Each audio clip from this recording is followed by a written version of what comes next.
Hello, and welcome to an episode of Scavenger Life. Scavenger Life! It's episode number 126 at scavengerlife.com. But you know what? We'll always be eBay scavengers. That's right. So, if you haven't seen the blog post, we have changed our name. Yep. Just change our blog name because, as we said, we got an email from eBay legal department saying we were infringing on their copyright or their trademark, and it's all good. You know, like I said, we had when we started this blog, I don't think we really thought it'd be a big deal. So, and we were, I guess, naive about how it all worked.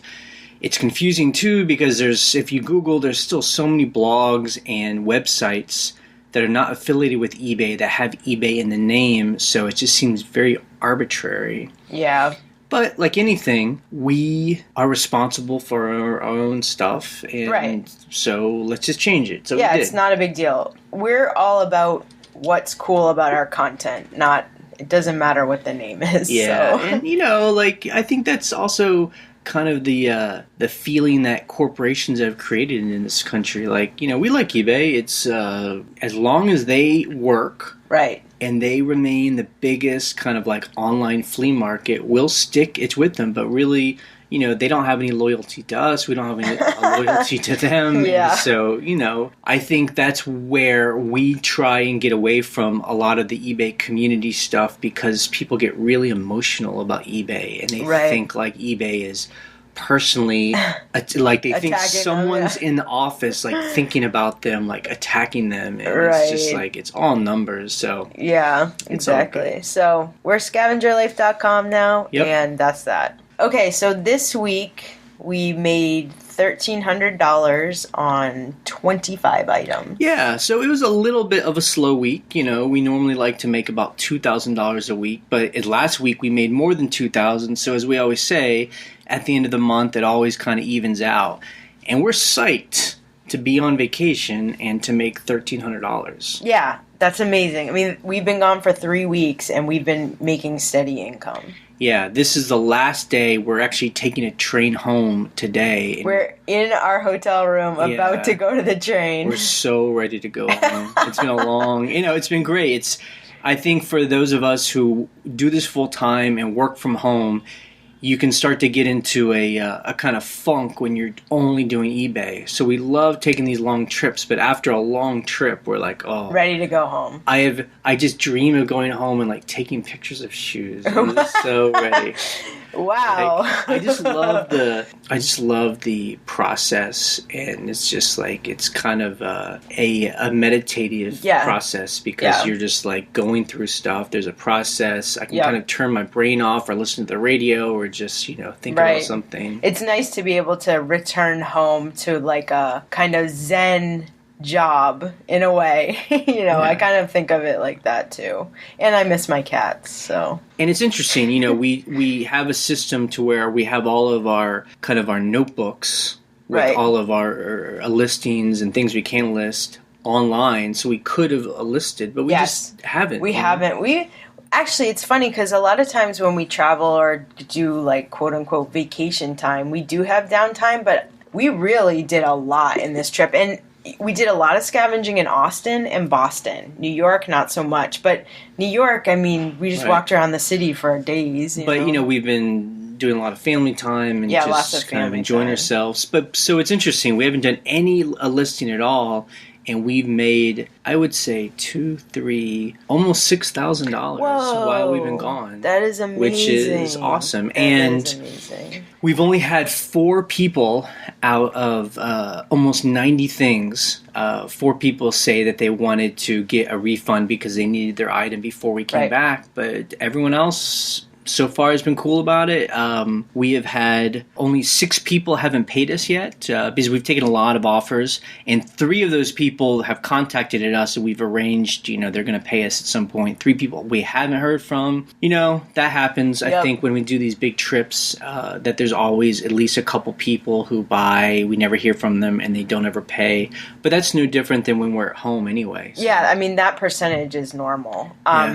So we also did sell another piece of furniture. Yep. We sold a chair, a mid-century modern kind of desk chair. So that's the second piece of furniture we've sold and kind of tried to organize pickup with people while we're gone. And just to kind of go over this experiment we've been doing for people that might not be caught up with this. So we have this experiment where we find, as I'm sure a lot of it you do, a furniture that's really cheap.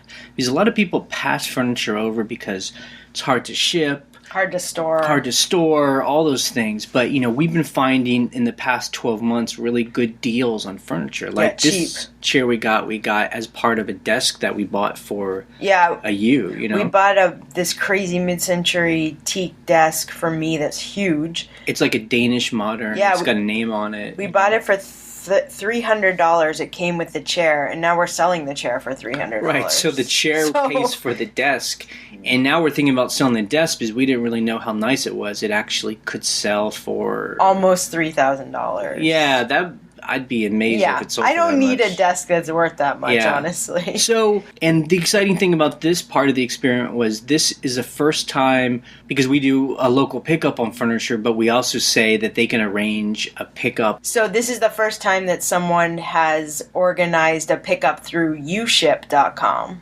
Right, and so this is great for us because we were really concerned that because we do live kind of in a rural area, we were afraid that we couldn't get as many people to come to our house to pick it up. So this person actually arranged for, I guess, a guy who drives around the country is going to pick it up from us and bring it to him. So uship.com, it's almost like eBay or like, it reminds me of like Airbnb or something, like where you arrange with a person who has a profile. And this person's like, hey, I drive through Virginia all the time with my truck, and you can get me to pick it up, and you can, other people bid on the job, and then I guess you get the cheapest price. Either the cheapest price or the person that has the best rating. I mean, it doesn't seem cheap. This person's paying almost $200, and actually we live in the same state. We live about 4 hours from them, so I don't know how much that would cost if they wanted to ship it to like a Michigan, but... Yeah. It's good for us. So, about 6 weeks ago, we had listed about 20-something pieces of furniture. Yeah, about 20. And we've sold 2 pieces so far. And the reason why this is a cool experiment for us is furniture is selling for big dollars. We sold this chair for $400. No, we sold this chair for $285. I'm sorry, yeah. And then we sold an LP cabinet, a record player cabinet that holds LPs for $400. Right. So it's a little more work. It's a little more organization. We do have to find places to store this. But, we, again, are trying to up our game and, trying to get the price of items that we sell a lot higher. And, most of the furniture we're buying for under $20 and then selling them for 20 times that. So, so far it's been a fun experiment. Yeah. And, if anyone else sells furniture or does a local pickup stuff, we'd love to hear from you about your experience. So we've been in New York City for like 4 days, and something that we love to do too is go to thrift stores, obviously, but also go to designers stores. Like there's one downtown, it's a Ralph Lauren like jean store. Right, and and that's because it's New York's all about a walking. It's just a walking a city. It's so awesome. We just love to wander. We look through the trash on the street. And we also at the same time walk into the fancy stores you can imagine. We walk into like, Ralph Lauren, Coach, whatever. Because you're just like looking to see the prices, you're looking to see it like the new styles. I mean, it's great. One thing too also is we are looking at street fashion. So I am looking to see what the cool young kids in New York are wearing. For some reason, girls are wearing like these like mom jean shorts, these like high-waisted. They're high-waisted, like you think of the 90s like mom jean look, but they're like short shorts or like super skinny jeans that are high-waisted, which I think are so ugly.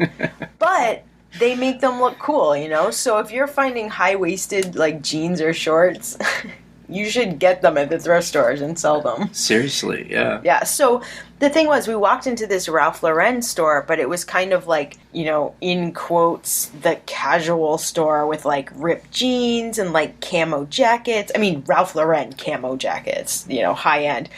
I mean, those jackets cost $250. The jeans cost $100. And I think what's interesting for us is, we do sell a lot of military gear. Anytime we see a military piece of clothing, we always buy it. And, we make good profit on it, $50, $40. But, man, these things in this polo store, they're selling for over $200 for, it's like just a lightweight kind of camo coat, Made in China. It's not, it's a rip-off of like the real military gear. So I think, we always talk about people or sellers that really sell their stuff for too cheap. For us, that helps us it reminds us that's why we can get the prices we get, because people are paying a lot of money. And so even our prices are cheap. Yeah, like if I sell a camo jacket for $50, for someone in New York who's buying that, they're like, wow, that's like a quarter of the price of the one that I just walked by downtown. And that's a great deal for us because we're buying it for $1. Exactly. So everyone wins, So that's why we love to come to cities, to just see like, okay, there are people. And even at the thrift stores, stuff is expensive at thrift stores. Yeah, I mean, we went to a good handful of thrift stores just to kind of see. A lot of these are like privately owned. Not Goodwill. I wouldn't say boutique thrift stores. Well, they're pretty boutique. And, people are paying, God, quality isn't that good, and they're selling things for even more than what we price it for on eBay. $50, $60, $70, $100 for a pair of shoes at a thrift store. Right. Like, what? Yeah, and this, for some reason, last year, I think we came at the beginning and end of a month, so there was a lot of good stuff out on the street because people were moving out of their apartments. We were near NYU, and we went home with 2 large duffel bags full of stuff. We found the great wool carpet, and a vacuum cleaner. And this time, we didn't really find anything. We almost found nothing. I bought some stuff at Salvation Army for ourselves, and that was it. And the only thing we found was by NYU. There must have been a teacher who either retired or died, and we found they put out all of his old notes. And there were these beautiful old notebooks from like the 50s. Of all his like class notes from like mathematics class and like literature class. And there were some kind of cool posters that he had collected, but really none of it was really... It looked really cool, but none of it would have been worth anything to anybody except to maybe himself. And so it's just... Yeah, that was tough. I think that's always interesting, though, when you go through people's trash, because... Oh, it was It was like his whole lifetime just put out on this... It was so beautiful. And you could tell he wrote with one of those pens that had, like, the flowing ink. Like, it was just amazing. I wish we could have taken them with us. But it was just all in the garbage. Oh, so sad. But, when we go home tonight, we have 8 boxes waiting for us. We shipped 8 boxes home of stuff that we had scavenged from other places. And really, these days, we're like the best of the best. That's what we only send home the best of the best. So it's always fun to do that because then you unpack again and it feels like you're scavenging all over again. Yeah, like you forget, oh, I got this little weird thing that we packed 2 weeks ago. So that's fun. That will be fun. And so because we've been away for 3 weeks, we just got our eBay evaluation that happens the 20th of every month. So if you weren't aware of that, just check your seller, its dashboard, and it will tell you how eBay assessed you. And I just looked, and our shipping is down to 85% ship time. Doing next day. So being away for 3 weeks has brings it down. I think we were at like 98% before we left. And to have top rated seller status for next month, it needs to be above 90%. So we knew that. So we'll lose our top rated seller status, but it gets flushed out after a couple months and it goes back up and we'll get it back again. What's interesting is that, eBay has this new defect, its rating. I guess they're trying to move away from just the star, its ratings, and that will go into effect in August, but they give you a pop-up that tells you what your defect, its rating is. It's becoming wackier and wackier to me. Like, I looked at it this time and we got dinged for all kinds of things, and you can click on kind of like a spreadsheet and they tell you which item, its numbers, and what the problem was. Which is very helpful. But it sucks though because you have to actually copy and paste the item, its number, and put that into Google and find that item. Like they don't give you a link to the item itself. Which is stupid. So it's very, I mean, I can only imagine this is going to be a real headache for eBay because, I mean, we're going to start calling and asking them about some things because some people are like, items not as described, even though they gave us good feedback and the sale went well. It's so... And they didn't ask for a return So anything. How could they say it wasn't what they thought? Exactly. It's very strange. So we're going to have to dig through that and figure it out. But the good news is, as we are always like about just not being emotional about it, is like... You know, last year we sold on eBay for 6 months without top-rated seller status because we had been traveling a lot, so we had lost it, and we did fine. Yeah, I mean, the thing is, we used to be obsessed with, like, gotta keep top-rated seller status, and I think a lot of people are, because you get a 20% discount on final value fees. Yeah, totally. But our sales do not change. Like, people who are obsessed with, like, trying to, Cassini likes it if you're a top-rated seller, and... all that stuff. I have not seen our sales dip. I mean, I'm sure it can't hurt, and we love the 20% its discount, but honestly, at the end of the day, we're all about volume, we got to sell, and we got to live the lives we got to live, you know? I mean, I love that. Well, it's true. like I'm not going to turn my store off while we're on vacation. Oh, exactly. I mean, I think that... for us, it's more important to keep our store open when we travel, and that's just how our top-rated seller status goes away, and we're okay with that. Yeah. The end.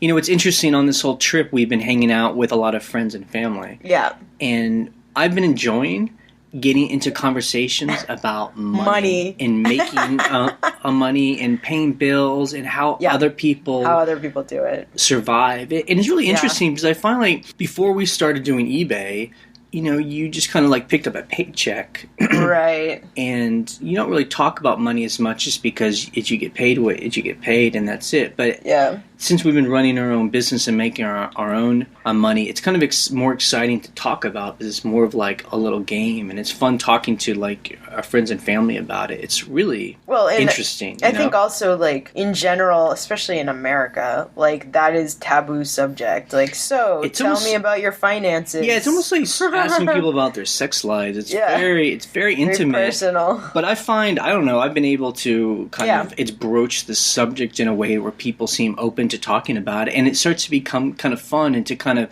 talk about what people want to do in their lives and, you know, what their goals are. And I think especially because, like, my siblings are very close to my age, so, like, my brother's about to get married, my sister just got married, and so we're like, okay, so what's the next step, like, with your job and with your life and where you're going to live. How are you going to buy a house? Are you going to keep that job forever? You know? Like it is interesting to just see other people's strategies and if, you know, how they're thinking about things. You know, like how much their bills are every month, you know, how much they're saving or not saving, you know. Oh, and with my mom, too. My mom's an eBay seller and, you know, her and her husband are about to retire and probably just do eBay.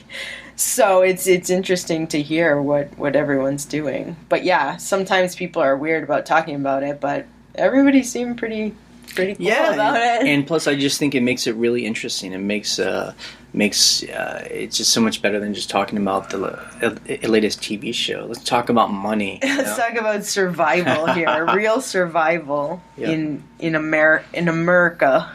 Oh, yeah, I did, Ryan. I wanted to ask you. So we're going to go back home. Yep. You have to ship 90 items. Yes, we have to ship 90 items. And when we say we mean you. Me. So what is that process like when you have 90 items to ship? So I think what I'm going to do and what I usually do is I try to do them chronologically a lot of times. So the people who have been waiting the longest, I try to get those out first. Because then you can get the shipping up and send them a message and they're like, yay, it's going out on Monday, you know? But I also try to do the easy, like, poly mailer stuff because that goes really fast. You know, jackets, sweaters, shoes, stuff that can just go poly mailer, done. And are you doing 10 at a time or 20 Yes, at a time? so what I do is I will do 10 at a time because that helps me keep everything in order. So I'll pack 10 things, make sure I've written on the box like what it is and where it's going in chronological order of when it's sold, and then I'll go to my computer and print those 10 labels so that it's like in chunks of 10.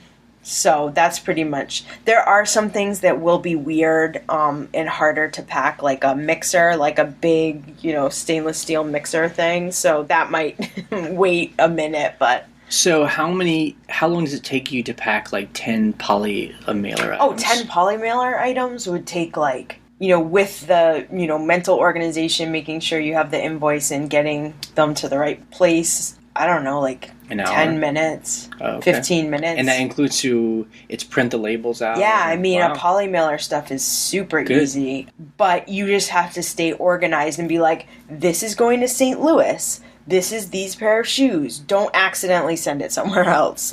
So what I've been doing lately in the last couple months is I never used to print shipping invoices for people because I was just like, why do they need that? And I'm also cheap as hell, so I don't want to use the paper. Duh, that's so dumb. But so now what I do is I'll print the invoices, and that helps me see, okay, this is going to Baltimore, this is going to St. Louis. I write it on the poly mailer, put everything in it, and then I know, which one is which. And you put that in there. Because the good thing about the invoice is it shows people what they bought, but also you can put their address on it. And when we interviewed our post office worker friend, Matt, he said, look, if anything happens to your label, if there's a packing slip inside, that's going to save you. And so many times for thousands of packages, I didn't have invoices. So now I'm just obsessed with that. Do you put a smiley face on it? No, I don't. But I do have our logo. I mean, eBay lets you kind of design it with your logo and stuff. So it has a little thank you note. And it doesn't show them the shipping cost on it, does it?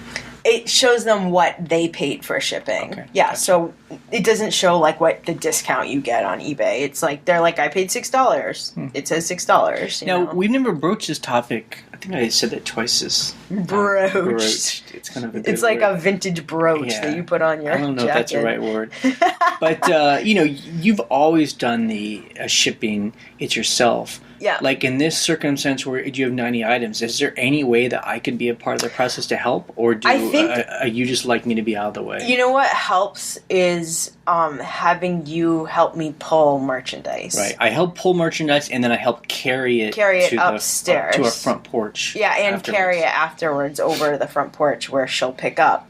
Because for me, it's really about one person staying organized. It's just a matter of getting through it. Would you turn on some songs and you're kind of dancing around? No, I'm not dancing around, but I do put the radio on, or I do put music on. Or you singing no, like a virgin. What the hell do you think I'm doing in my office? I'm just working.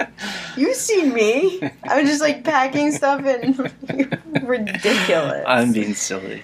You know what I do? I put Fugazi on. That's what I listen to. Yep. Plain and simple. Yeah, that's my girl. No Madonna is happening in my office. That's my girl. It's all Fugazi. So I don't know if we wanted to mention this, but I was interested. We had a commenter recently. It's Nancy talk about global shipping program. Yes, this is interesting. About how she's been able to turn on global shipping for the countries where she's more worried about packages being lost. Right. But turning it off for places like Canada or England where she feels very confident that the items will get there. Yes. Talk about that. Go. So cool. The cool thing is Nancy did a tutorial on her blog, which I will link to with screenshots, about how she turns off global shipping for Canada, the UK, and Australia. Now, if you do international, those are the top 3 countries that buy on eBay from what I've seen. So it is helpful to give them the choice of, and it's ultimately the choice of first class international. I personally do not like first class international because I think it takes too long. I think it gets stuck in customs, and the tracking, even if they have the new, it's called eDelcon tracking, which they claim will have tracking, I've seen those packages not have tracking. Because often it stops at the American border. And that's it. And then it never You goes don't see anywhere. anything. Although it might get delivered, but you don't know that. Right. And that's why, we've been big proponents of global shipping, because we've always sold overseas. Yes. And we sold first class a lot. Yeah. And our problem was always the person would be like, where's my item? And we couldn't point to anything that told them. We were like, It stopped in Chicago. That's all we know. Exactly. And it could be up to 4 to 6 weeks. And all we could say was, we don't know. Yeah. It's probably stuck in customs. But we didn't know. And we just hoped that the buyer was honest enough to say they got it. Because honestly, buyers in other countries, when it's like that, could just say, I never got it. This. The tracking stopped. We have no proof that they did or didn't get it. I mean, thank God we never really... A couple times we were curious if maybe that happened. The buyer wasn't very scammy, honest. Yeah. But honestly, it's one of those things where, it's been 6 weeks. We just have to give them a refund. We have no... So, I don't know. If sellers are willing to deal with that, that's cool. But with global shipping program, the reason why we love it is simply because there's full tracking the whole way. So if someone's like, where's my item? You're like, here it is. And it tells you exactly what. And it's tough. It really is tough because I know that it's expensive. I realize that. It is a lot more expensive. But the thing is, people keep saying this, but I really have never seen the actual numbers of how much more expensive it is. Because from what I understand is eBay is just charging the person for priority mail, which is more expensive than first class, but it's priority, so it's it's an upsell, and they're making the buyer pay for all the import charges and tax taxes up front, right? Which they would have to pay anyway when they pick it up from their post office. But then I don't know what is the actual extra charge. What's the extra charge that they're paying because of this? How much more is the extra charge? And, people are telling me it's 20% more, and that's crazy. That doesn't make sense why eBay would charge you a 20% fee. I mean, if that's true, I just want to see an actual breakdown. Right. The thing I hear from people overseas is that for some reason, sometimes their countries don't charge them the VAT tax, and sometimes they do. You know, so it's very weird to me. It is very weird. I wish that I could have the best of both worlds. I really do. And now, part of that might be if you turn off global shipping for UK, Canada, and Australia, you could just say, I'm only shipping priority flat rate or something like that. Right. So priority, you do get full tracking, supposedly, from the post office. So that is an option. A lot of people want to use first class international, and I just don't like it. I don't want to use it. And I love global shipping. I think it's awesome. This has been this conversation here is very hardcore eBay. If you aren't a hardcore eBay, you're bored out of your mind. What we just said is probably nerdy gobbledygook, but But anyway, so I will link to Nancy's tutorial. And I think maybe we'll talk about it after this podcast. We might do an experiment. Yes. Maybe we try just Canada. Maybe we'll try just do Canada. it with Canada because we've had the best luck with shipping to Canada, and just see, do our sales go up more? I mean, one reason why we aren't too worried about it is because we sell a lot on global I saw shipping. Last week, if you look at our numbers from the last podcast, it was 40% of our sales. That's the highest ever I've seen. And all of them except one were global shipping. And like we said, I think a lot of it has to do with what kind of items we sell, or because if you sell kind of weird Americana, one-of-a-kind items that people can't find anyplace else, people are willing to go the extra mile to get that thing because it's not everywhere. If you're just selling tennis shoes that they can buy from a million different places, then I can imagine, it's all about price. Exactly. So it's up for debate. It's always up for debate. So we'll try some experiments. So his last thing is, so we just booked our hotel for the eBay in person in Baltimore, which is on Tuesday, June 24th. Yes, it's outside of Baltimore in Pikesville, Maryland. So, if anyone's going to be there, we'll be there. We'll be there, and, shoot us an email, and we can maybe, say hi. We always laugh about these eBay events. We've only been to one other kind of, big eBay event, and it's always interesting because, to see a bunch of eBayers in the same room. It is fun. I think it's fun. I had a great time in Philadelphia. Was it 2 years ago? And as we've said, it's before, these things, the most important thing for us is to come with very specific technical eBay questions. Because you actually get to talk to real eBay people. Yeah. And we're going to bring our laptop when hopefully they have, some Wi-Fi happening. And we like to sit people down and ask them, why does this work? How does this work? And if they don't know, they often give you, specific email addresses or phone numbers of people that will answer it. That's right. So I will link to the eBay in person website as well. So you should see when the next, one in your area is. Because there's one in Boston, there's one in Philly, places like that. So check it out. Okay, we have a couple questions this week from people that have sent them in. Okay, so Cherie asks, have you talked about your philosophy of buy it now versus auction? Where can I find it? Yes, we have a whole episode on that we did. And we, we've talked about this many times, but I know people just kind of roll up on our podcasts and, who wants to go and listen to 185 episodes. If you go to scavengerlife.com, in the upper right-hand corner, there's a search box. You can just type in buy it now or auction. And, we've talked about it several times, but it's always interesting to talk about it again. I mean, basically for us, it's about volume, and we like to list a lot, and we like to do it buy it now and just that's it. And with make offer sometimes, right? Because we do the research, and we don't want to hope that we get a bidding war. We just want to sell it. We're willing to be patient and wait for the right price. Right. So the next and last question is, Sue in Wisconsin says, I'm just wondering how you keep thousands of items going on eBay at one time. Do you just set them to relist automatically? Do you ever review them, switch photos, or change prices? See, I think this question's interesting, and we've talked about this many times before, because I feel like there's big layer of eBay sellers that kind of hover around 100 items, 200 items, and that's all. And I feel like there's a mental barrier to getting more than that in their store. Mm-hmm. It's like they feel like if they can't sell 100 items, then they shouldn't list anymore, or they need to put all their effort into trying to sell those 100 items before they do more. I mean, for us, you got to think about it. It's just the internet. It's just infinite.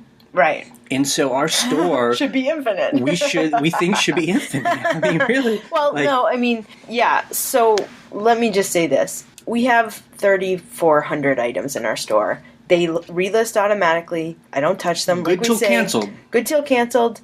List it and forget it. I do review things sometimes where I'm like, this price is too high, let's bring it down. But it's really only, we give everything at least 12 months before we even start thinking about why it's not going to sell. Right. So I don't switch around photos. Photos are done. I'm done with that. But yeah. Because our idea is you do it right the first time. Yes. We take all great photos the first time. We do all the research, and we write very clear descriptions. So that part is done, and we don't ever question that. You know? Exactly. Unless I see a mistake. But. Right. The only thing we might question is items where we've been a little... we price it too high because we think it might be a rare item, and then we realize maybe it's not as rare as and I've had good luck with that. Recently, I brought some stuff down to a lower price. I'm bringing this down 50%. I've had it too long, and then it sold that week. So I'm like, cool. That does work sometimes. But as we've always said, just list. be willing to be patient. I mean, you know, only if you live in like New York in like a little tiny apartment and you only have like a bookshelf to store inventory, then you might be concerned about too big of an inventory. But other than that, you should just list. Because as we've always said, it's a numbers game, and the more we have in our store, the more money we make. Right. So now we need to go catch a train to go home. Yep. And see our cats and pack 90 things. Yep. And I have to mow our grass. You have to mow the grass. It's a prairie meadow. Yep. Yeah, exactly. Cool. Okay, so we're on scavengerlife.com now. You can see us there. And everything else is the same in iTunes and all that stuff. Yeah, everything else. You should be able to see us everywhere else. YouTube. It's all good. Good to go. See ya. Okay, bye.